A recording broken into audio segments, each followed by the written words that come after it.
Mon cœur languit après toi. Ma vie a tant besoin de toi. Viens remplir mon cœur, Saint-Esprit, de ta gloire, de ta présence. Mon cœur languit après toi. Ma vie a tant besoin de toi. Viens remplir mon cœur, Saint-Esprit, Paraclet, bouclier, car tu es l'eau de la vie, l'intarissable torrent. Tu ne taris jamais, tu ne taris jamais. Tu es l'eau de la vie, l'intarissable torrent, Seigneur. Tu ne taris jamais, tu ne taris jamais. Inonde mon cœur, inonde mon cœur, inonde mon cœur, inonde mon cœur. Celui qui boira de l'eau que je lui donnerai n'aura jamais soif. Et l'eau que je lui donnerai deviendra en lui une source d'eau qui jaillira jusque dans la vie éternelle. Ainsi parle le Seigneur.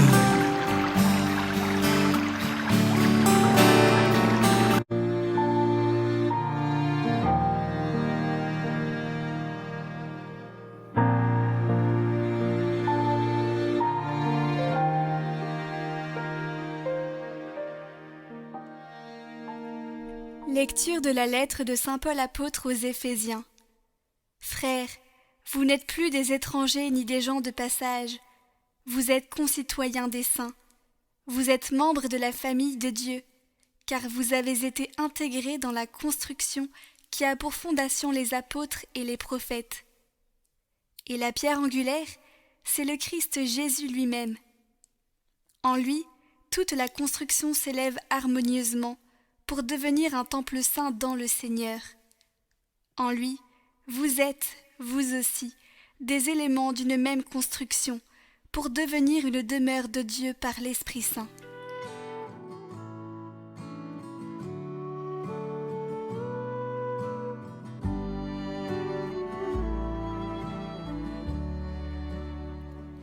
Allez dans le monde entier, proclamez l'Évangile. Louez le Seigneur tous les peuples, fêtez-le tous les pays. Son amour envers nous s'est montré le plus fort. Éternelle est la fidélité du Seigneur.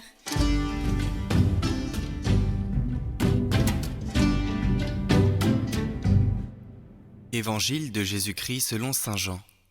L'un des 12, Thomas, dont le nom signifie jumeau, n'était pas avec eux quand Jésus était venu. Les autres disciples lui disaient : « Nous avons vu le Seigneur. » Mais il leur déclara : « Si je ne vois pas dans ses mains la marque des clous, si je ne mets pas mon doigt à l'endroit des clous, si je ne mets pas la main dans son côté, non, je ne croirai pas. » 8 jours plus tard, les disciples se trouvaient de nouveau dans la maison et Thomas était avec eux. Jésus vint alors que les portes étaient verrouillées et il était là au milieu d'eux. Il dit : « La paix soit avec vous. » Puis il dit à Thomas : « Avance ton doigt ici et vois mes mains. Avance ta main et mets-la dans mon côté. Cesse d'être incrédule, sois croyant. » Thomas lui dit alors : « Mon Seigneur et mon Dieu. » Jésus lui dit : « Parce que tu m'as vu, tu crois. Heureux ceux qui croient sans avoir vu. »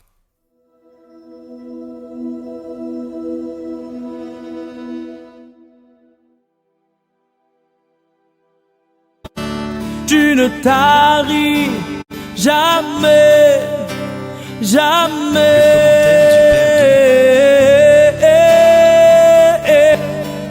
Zoé, Zoé.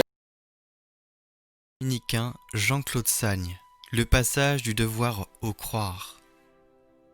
Thomas a refusé le témoignage des apôtres, ses compagnons. Il exige un signe extraordinaire à sa convenance qui lui permettrait de manipuler le corps du ressuscité. Jésus, sachant toute chose, le prend au mot et lui ordonne d'enfoncer sa main dans son côté. Ce signe est donné dans un ordre. Avance ta main. Comment Thomas aurait-il pu résister à cet ordre en prétextant qu'il ne voulait plus de signe ? Si Thomas a bien enfoncé sa main au milieu du côté ouvert de Jésus, il n'a rien touché, mais il est entré en contact spirituellement avec le cœur nouveau du ressuscité. Ce cœur tout orienté vers l'obéissance au Père et à la compassion fraternelle. Thomas, qui a vu un homme, a reconnu son Dieu. La profession de foi de Thomas, « Mon Seigneur et mon Dieu », est le sommet de l'évangile de Jean. Jésus sanctionne la valeur exceptionnelle de cette confession en formulant la béatitude de la foi. Heureux ceux qui croient sans avoir vu. Le passage du voir au croire résume la pédagogie de Jésus dans le 4e évangile. La foi donne accès à la filiation divine de Jésus, qui est le mystère de son intériorité. Amen.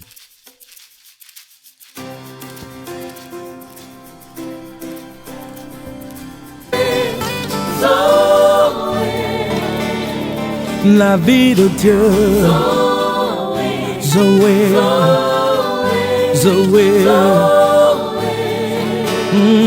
la vie de Dieu, Zoé, Zoé,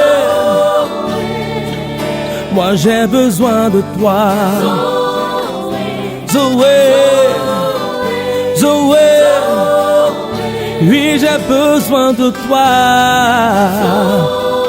Vie de Dieu, coule en moi. Oh, Zoé,